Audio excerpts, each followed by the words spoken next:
नमस्कार। मैं डॉक्टर श्रवण सैनी, सहायक आचार्य श्री राधेश्याम आर मुरारका, राजकीय महाविद्यालय नवलगढ़। आज इस वीडियो में अपन पढ़ेंगे शासन का एक महत्वपूर्ण अंग व्यवस्थापिका। क्या होती है व्यवस्थापिका? देखिए, किसी भी समाज के व्यवस्थित संचालन के लिए नियमों का या कानूनों का होना अनिवार्य होता है। नियमों के अभाव में किसी भी समाज में शीघ्र ही अराजकता उत्पन्न हो जाती है। इसीलिए प्राचीन काल से ही प्रत्येक प्रकार के राजनीतिक समाज में नियमों के निर्माण के लिए संस्थाओं का अस्तित्व रहा है। प्राचीन काल में जब राजतंत्रीय व्यवस्थाएं थीं, तब राजा और उसके दरबारी हैं वो नियमों का निर्माण करते थे।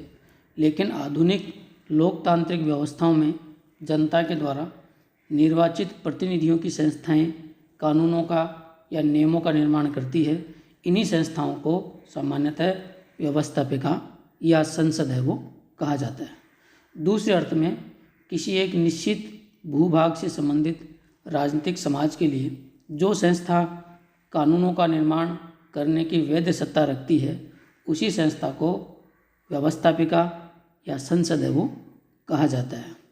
व्यवस्थापिका को अलग अलग देशों में अलग अलग नामों से जाना जाता है। जैसे भारत और ब्रिटेन में व्यवस्थापिका को संसद या पार्लियामेंट है वो कहा जाता है। जापान में व्यवस्थापिका को डाइट कहा जाता है। अमेरिकी संसद को वहाँ कांग्रेस कहा जाता है। स्विट्ज़रलैंड में व्यवस्थापिका को राष्ट्रीय सभा है वो कहा जाता है। तो अलग अलग देशों में नाम अलग अलग हो सकते हैं, लेकिन इसके कार्य और प्रकृति है वो प्रत्येक देश में एक जैसी है वो होती है। तो इस प्रकार जो शासन के 3 मुख्य काम होते हैं, कानून बनाने का, कानून लागू करने का और कानून की व्याख्या का। इन 3 कार्यों में कानून बनाने का जो काम करने वाली संस्था होती है, उसे ही व्यवस्थापिका या सामान्य भाषा में संसद या पार्लियामेंट है वो कहा जाता है। अब बात करते हैं व्यवस्थापिकाओं के संरचनात्मक विशेषताओं की। तो पहली विशेषता जो होती है इनकी, वो होती है सदनों की संख्या। सदनों की संख्या के आधार पर व्यवस्थापिकाओं के 2 प्रकार होते हैं, एक सदनीय व्यवस्थापिका और द्विसदनीय व्यवस्थापिका। जिन देशों में व्यवस्थापिका या संसद का केवल एक ही सदन होता है, वह एक सदनीय व्यवस्थापिका कहलाती है। वर्तमान में केवल चीन की संसद है, वही एकमात्र एक सदनीय व्यवस्थापिका का उदाहरण है। चीन को छोड़कर अन्य सभी देशों में जो संसद है वो द्विसदनीय होती है, यानी वहाँ संसद के 2 सदन है वो होते हैं। एक निम्न सदन होता है और एक उच्च सदन है वो होता है। और जहाँ 2 सदन होता है वही द्विसदनीय व्यवस्थापिका कहलाती है। अब बात करते हैं व्यवस्थापिकाओं के आकार की। तो विश्व में प्रत्येक देश की अपनी एक संसद या व्यवस्थापिका होती है, और विश्व में व्यवस्थापिकाओं का जो आकार है वो अलग अलग देशों में अलग अलग है वो होता है। सामान्यतः इसकी सदस्य संख्या 30 से लेकर 1000 तक है वो इसके सदस्यों की संख्या है वो होती है। छोटे देशों में कम संख्या होती है। चीन जैसे बड़े देशों में 1000 तक भी इनकी संख्या है वो होती है। लेकिन सामान्यतः इसकी जो आदर्श संख्या है वो 500 से 600 तक है वो मानी जाती है। अब बात करते हैं व्यवस्थापिकाओं के कार्यकाल की। तो व्यवस्थापिकाओं का कार्यकाल भी अलग अलग देशों में अलग अलग है वो होता है। सामान्यतः इनका कार्यकाल 2 वर्ष से लेकर 6 वर्ष तक का है वो होता है। अमेरिकी संसद का जो निम्न सदन है, जिसे वहाँ प्रतिनिधि सदन कहा जाता है, उसका कार्यकाल केवल 2 साल का होता है। जबकि अमेरिकी संसद का उच्च सदन सीनेट और भारतीय संसद का उच्च सदन राज्यसभा का कार्यकाल 6 वर्ष का भी है वो होता है। जापान में संसद के निम्न सदन का कार्यकाल 4 वर्ष का होता है। तो इस प्रकार अलग अलग देशों में संसद के दोनों सदनों के जो कार्यकाल है वो अलग अलग होते हैं। सामान्यतः 2 वर्ष से लेकर 6 वर्ष तक का कार्यकाल है वो इन सदनों का है वो होता है। अब बात करते हैं अपन व्यवस्थापिकाओं के कार्यों की, कि व्यवस्थापिका जो है वो काम क्या करती है। तो अभी मैंने आपको बताया कि व्यवस्थापिका का जो मुख्य काम होता है वह कानून निर्माण का होता है। कानून निर्माण के लिए ही व्यवस्थापिका की उत्पत्ति है वो हुई है।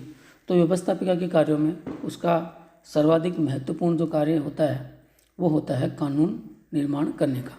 तो व्यवस्थापिका एक विशेष राजनीतिक समाज के लिए आवश्यक कानून निर्माण का कार्य करती है। यह सभी प्रकार के कानूनों का निर्माण भी करती है और पूर्व में बनाए गए कानूनों में संशोधन भी है वो करती है। कानून निर्माण के अलावा कार्यपालिका व्यवस्थापिका का दूसरा जो महत्वपूर्ण कार्य होता है वह होता है कार्यपालिका पर नियंत्रण रखना।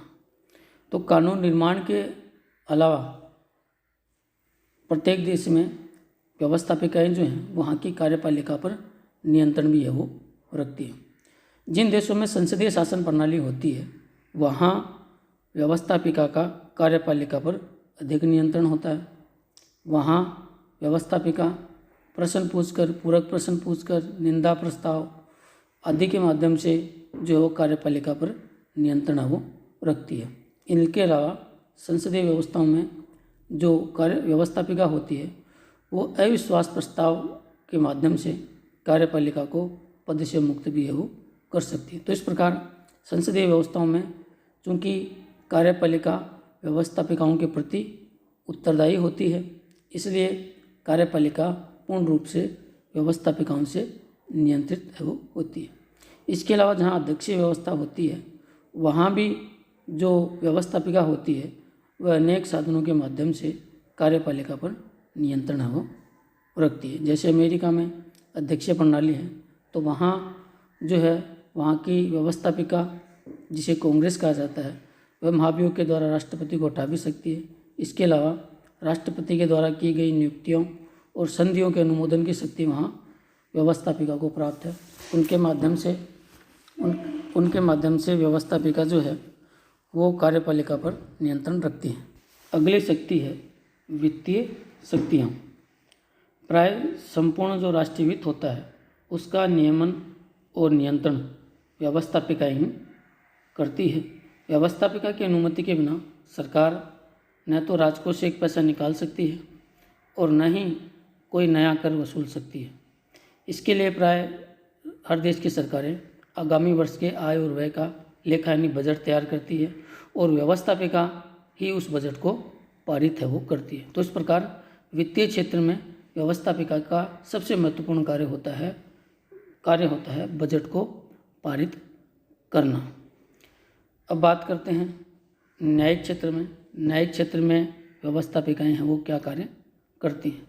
तो विश्व के अनेक देशों में व्यवस्थापिकाएं कुछ न्यायिक प्रकृति के कार्य भी है वो करती है। जैसे 2010 से पूर्व ब्रिटेन में संसद का जो उच्च सदन है लोक सभा वह अंतिम अपीलीय न्यायालय के रूप में कार्य करती थी।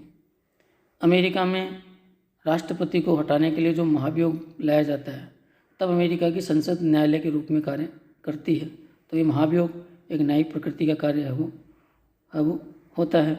इसके अलावा अनेक देशों में न्यायाधीशों को हटाने का दायित्व और शक्तियाँ हैं वो व्यवस्थापिकाओं को प्राप्त होती हैं। स्विट्जरलैंड में संविधान की जो व्याख्या का कार्य है वो वहाँ की संसद ही करती है और संविधान की व्याख्या का कार्य है वो अपने आप में एक न्यायिक प्रकृति का कार्य है वो होता है। व्यवस्थापिकाओं का जो अगला कार्य होता है वह होता है संविधान संशोधन का कार्य। और प्राय हर प्रकार के संविधान में संशोधन का प्रावधान होता है और ये संविधान में संशोधन करने की जो शक्ति है वो प्राय हर देश में व्यवस्थापिकाओं को ही प्राप्त है वो होती है। तो इस प्रकार जो संविधान संशोधन का जो कार्य है वो भी व्यवस्थापिकाओं का ही है वो होता है। व्यवस्थापिकाओं का अगला जो कार्य होता है वह होता है निर्वाचन संबंधी कार्य। अनेक देशों में व्यवस्थापिकाएं अनेक पदाधिकारियों का निर्वाचन भी करती हैं। जैसे भारत में राष्ट्रपति उपराष्ट्रपति का निर्वाचन है वो यहाँ की व्यवस्थापिका करती है। स्विट्जरलैंड में जो है वहाँ की बहुल कार्यपालिका का निर्वाचन वहाँ की संसद करती है। जापान में भी वहाँ के प्रधानमंत्री का निर्वाचन वहाँ की संसद जिसे वहाँ डाइट कहा जाता है वह करती है। तो इस प्रकार अलग अलग देशों में जो अलग अलग पदाधिकारियों के निर्वाचन वहाँ की संसद के द्वारा किया जाता है। व्यवस्थापिका का अगला और आखिरी कार्य है राष्ट्रीय मुद्दों पर चर्चा और बहस करना।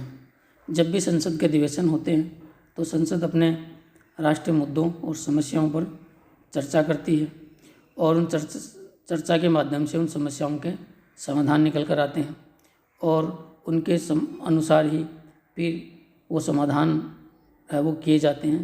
जैसी राय संसद की होती है उसके अनुसार कार्यपालिका जो है वो आगे कार्य है वो करती है। तो ये हैं व्यवस्थापिकाओं के प्रमुख कार्य। अब अंत में एक और प्रश्न है जिस पर अपन जो व्यवस्थापिकाओं से संबंधित है जिस पर अपन चर्चा करेंगे। वो प्रश्न है कि क्या व्यवस्थापिकाओं का पतन हो चुका है या अवनति है वो हो चुकी है। 19वीं शताब्दी तक पूरे विश्व में व्यवस्थापिकाएं अत्यधिक शक्तिशाली हुआ करती थी और पूरे शासन प्रणाली में शक्तियों का केंद्र व्यवस्थापिकाएं होती थी। लेकिन 20वीं सदी में अनेक ऐसे परिवर्तन हुए जिसके परिणाम स्वरूप जो व्यवस्थापिकाओं की शक्तियों में कमी हुई और कार्यपालिका की शक्तियों में अभूतपूर्व वृद्धि हुई। ये जो नया परिवर्तन देखने को मिला, इसी परिवर्तन को लॉर्ड ब्राइस ने अपनी पुस्तक मॉडर्न डेमोक्रेसी में व्यवस्थापिकाओं के पतन का नाम है वो दिया है। इसी प्रकार कैशिवीर ने भी व्यवस्थापिकाओं के पतन और अवनति पर चर्चा है वो की है। तो 20वीं शताब्दी में जो व्यवस्थापिका और कार्यपालिका की शक्तियों में परिवर्तन आया कि एकाएक व्यवस्थापिका की शक्तियों में कमी देखने को मिली और कार्यपालिका की शक्तियों में अभूतपूर्व वृद्धि देखने को मिली। ये जो परिवर्तन है इसी परिवर्तन को व्यवस्थापिकाओं की अवनति भी कहा जाता है, इसी को व्यवस्थापिका का पतन भी है वो कहा जाता है। तो ये जो परिवर्तन हुआ यानी व्यवस्थापिकाओं की जो अवनति 20वीं शताब्दी में हुई, इसके लिए कई कारणों को उत्तरदायी है वो माना जाता है। व्यवस्थापिकाओं की अवनति के लिए पहला जो कारण उत्तरदायी माना जाता है वह है कार्यपालिका के कार्यों में अभूतपूर्व वृद्धि। यानी 20वीं शताब्दी में अनेक ऐसे परिवर्तन हुए जिसके परिणाम स्वरूप कार्यपालिका के कार्यों में अभूतपूर्व वृद्धि हुई और उसका परिणाम ये हुआ कि व्यवस्थापिका की तुलना में कार्यपालिका का महत्व है वो बढ़ गया। व्यवस्थापिका के कार्यों में तो वृद्धि हुई नहीं, कार्यपालिका के कार्यों में अभूतपूर्व वृद्धि होगी। इसलिए कार्यपालिका के तुलना में जो व्यवस्थापिका है वो बौनी दिखने हैं वो लग गई। तो कार्यपालिका के कार्यों में जो ये वृद्धि हुई उसके परिणाम स्वरूप व्यवस्थापिका का महत्व है वो घट गया। व्यवस्थापिकाओं की अवनति के लिए दूसरा जो बड़ा कारण उत्तरदायी माना जाता है वह माना जाता है प्रदत्त व्यवस्थापन की प्रथा को। प्रदत्त व्यवस्थापन क्या होता है? कार्यपालिका के द्वारा किया गया व्यवस्थापन ही प्रदत्त व्यवस्थापन कहलाता है। यानी कार्यपालिका जो नियमों का कानूनों का निर्माण करती है वह ही प्रदत्त व्यवस्थापन कहलाती है। और आधुनिक समय में प्राय कानून निर्माण का काम व्यवस्थापिका का ही होता है, लेकिन आधुनिक समय में अनेक तरीकों से कार्यपालिकाएं भी कानूनों का निर्माण करने लग गई हैं, जिसके परिणाम स्वरूप व्यवस्थापिका का महत्व घट गया है। व्यवस्थापिकाओं के पतन का एक कारण जो उत्तरदायी माना जाता है वह है संचार साधनों का विकास। 20वीं शताब्दी में संचार साधनों का अत्यधिक विकास हुआ, जैसे radio, television, electronic media, social media आदि प्लेटफॉर्म के माध्यम से जो राष्ट्रीय मुद्दों पर जो बहस है वो संसद से बाहर होने लगी। पहले जो राष्ट्रीय मुद्दों पर चर्चा का एक ही मंच था वो थी संसद, अब अनेक मंच हो गए, जिसके परिणाम स्वरूप व्यवस्थापिका के महत्व में कमी है वो आने लग गई। व्यवस्थापिकाओं के पतन के लिए एक और जो कारण उत्तरदायी माना जाता है वह होता है लोक कल्याणकारी राज्य की अवधारणा का उदय। 20वीं शताब्दी की एक बड़ा जो परिवर्तन था वो ये था कि लोक कल्याणकारी राज्य की अवधारणा की उत्पत्ति हुई और विश्व में प्रत्येक राज्य ने इस अवधारणा को स्वीकार किया, जिसके परिणाम स्वरूप राज्य के कार्यों में अभूतपूर्व वृद्धि हुई और ये जो राज्य के बढ़े हुए कार्य थे ये कार्य कार्यपालिका को प्राप्त हुए। तो इस प्रकार कार्यपालिका के कार्यों में अभूतपूर्व वृद्धि हो गई, व्यवस्थापिका के कार्यों में वृद्धि नहीं हुई। इस कारण से व्यवस्थापिका जो है वो कार्यपालिका की तुलना में बौनी है वो हो गई। अगला जो कारण है वह है सेनाओं पर कार्यपालिका का नियंत्रण। किसी भी राज्य में शक्ति का केंद्र सेना होती है और सेना पर कार्यपालिका का नियंत्रण है वो होता है। इस कारण भी कार्यपालिकाएं शक्तिशाली हो गई और व्यवस्थापिकाएं हैं उनकी तुलना में शक्तिहीन हो गई। व्यवस्थापिकाओं की उन्नति का एक और जो बड़ा कारण माना जाता है वह होता है दलीय अनुशासन। दलीय अनुशासन के माध्यम से जो भी सत्तारूढ़ दल होता है, क्योंकि जिस दल का बहुमत होता है, संसद में बहुमत होता है, उसी दल का जो राष्ट्र अध्यक्ष है वो कार्यपालिका का प्रमुख होता है और जो राष्ट्राध्यक्ष होता है उसी के दल के सदस्य संसद में बहुमत में होते हैं। तो राष्ट्राध्यक्ष जो कहेगा यानी कार्यपालिका का प्रमुख जो कहेगा वही बात संसद के उसके दल के सदस्य मान लेंगे। तो दलीय अनुशासन के माध्यम से जो व्यवस्थापिका है वो पूरी तरह से कार्यपालिका के अधीन हो गई है। सिद्धांत में तो व्यवस्थापिकाएं कार्यपालिका पर नियंत्रण रखती थी, लेकिन दलीय अनुशासन के परिणाम स्वरूप आज जो है व्यवस्थापिकाएं कार्यपालिका के पूरी तरह से अधीन है वो हो गई। तो ये जो दलगत राजनीति है, दलीय अनुशासन है, इनके कारण भी व्यवस्थापिकाओं की अवनति है वो हुई है। तो ये है व्यवस्थापिका। धन्यवाद।